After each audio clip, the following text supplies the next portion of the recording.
अस्सलाम वालेकुम। फाइनली असा कुश्ती वाले जहाँ पहुँच चुके हैं और आवाम का रुझान शुरू है कुश्ती वाले पासे और काफ़ी पिंडाल जवाम पहुँचती पई है। असें पिंडाल वाले पासे रहने पे मेरी कुश्ती पे आवाम आ चुकी है और कैफ फिल्मानी हमारे साथ मौजूद हैं और इधर बाकी आवाम भी है भाई नादिर भाई।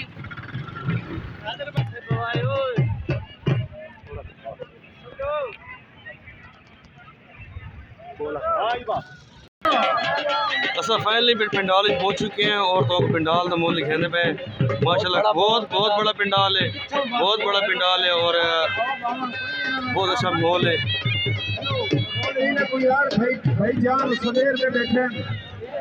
हंस पहलवान आदिल बलोच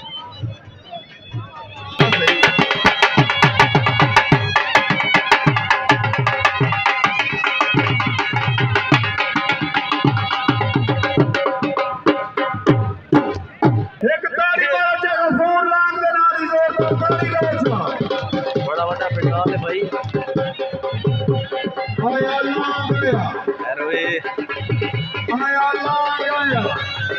जीरो शेरा तेरी आवड़ियां तू सदके।